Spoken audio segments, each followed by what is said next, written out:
It's always very exciting when you get to see a brand new vehicle, not just an updated model. This is the brand new 2009 Toyota Venza. And Toyota believes they're creating an entirely new class of vehicle.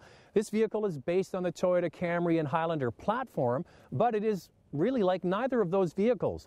They say it gives you everything, but you compromise nothing. You get the handling and the drive of a sedan, and you get the utility of an SUV. This is the very first Toyota to be designed, engineered, and built in North America for the North American market. Designed in California, engineered in Detroit, and built in Kentucky. So, Toyota decided to bring us here to Pennsylvania in the United States to give it a try. Toyota is known for producing vehicles that are very practical, but not that inspiring to look at.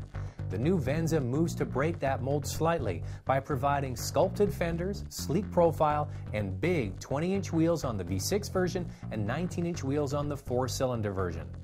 Toyota customers told them they were looking for a vehicle that was bold and stable. Now this is more like it. Even though the Venza is based on the same platform shared by the Camry sedan and Highlander crossover, it looks like neither. There's nothing quite like this vehicle in any other automaker's lineup today. It's not a crossover, it's a car plus. And from that perspective, we certainly do see that there are people who might otherwise be considering a crossover who would understand that this has all the functionality and versatility they're looking for without carrying the extra weight and getting a better driving feel from it. But as well, we've seen, even in the crossover market, that people are moving out of sedans toward crossovers. So we think there really is the magic spot in the marketplace, and Venza lands on it. The interior boasts seating for 5 people and a dash design that is unique to the Venza. The center console has the ability to slide back and forth to expose the cup holders or storage compartment for maximum use of space. There are many standard and optional equipment features that will appeal to buyers young and old, looking for comfort, to connect, and be entertained. The steering wheel tilts and telescopes, with power adjustment for the driver's seat. The rear seats have ample room and can be folded with a remote handle at the back gate. By the way, the power wheel tailgate is optional. If the buyer opts for the base model, it comes equipped with handsome cloth seats or optional leather. The stereo is wired with an auxiliary jack and is capable of iPod integration and cell phone connectivity. The Venza can be equipped with a navigation system, but if not, it can still be fitted with an optional backup camera. The Venza comes with a 4-cylinder and a V6. The 4-cylinder is a brand new 4-cylinder for this car. It's a 2.7-liter 4-cylinder, so it's quite large. It has 182 horsepower and 182 pound-feet of torque. Now with this matched to a 6-speed automatic transmission, it is actually very, very capable. The 4-cylinder isn't underpowered. It pulls away nicely. It passes well. It doesn't sound like it's working too hard. And if you're somebody that wants to save some money, you're really not giving up a whole lot. Drive the 4-cylinder. If you like it, buy it. Don't even try the V6.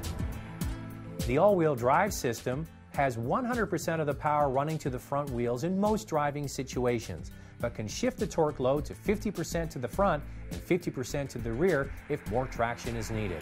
Both engines come with a 6-speed transmission that can be shifted manually for more control.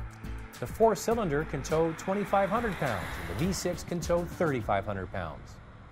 They had some objectives when designing the Venza. They wanted it to be fun, comfortable, and versatile.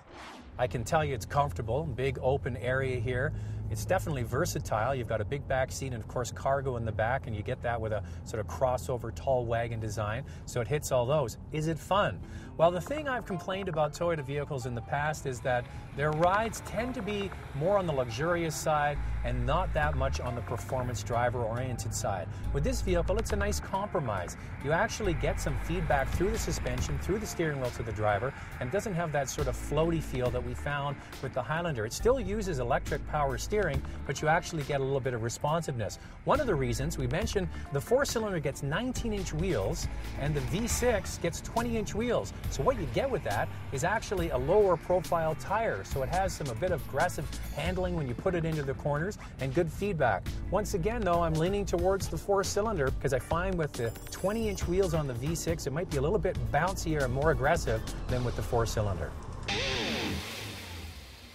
Toyota is marketing this vehicle at two different generations. First of all, the baby boomers, of course, the 50-plus crowd that now have older children, and they have a little bit of freedom and active lifestyles and want a vehicle that matches their needs. This gives them the utility of an SUV and the ride of a car and a bit of luxury as well. The next generation is Generation X. Now they have children and they need a vehicle that has room for car seats and strollers, and they can get on with their busy lives. Two different markets, but this vehicle can fill the needs for a lot of different people. And because they've come up with this new class of crossover wagon, I think it's going to be a big hit for Toyota.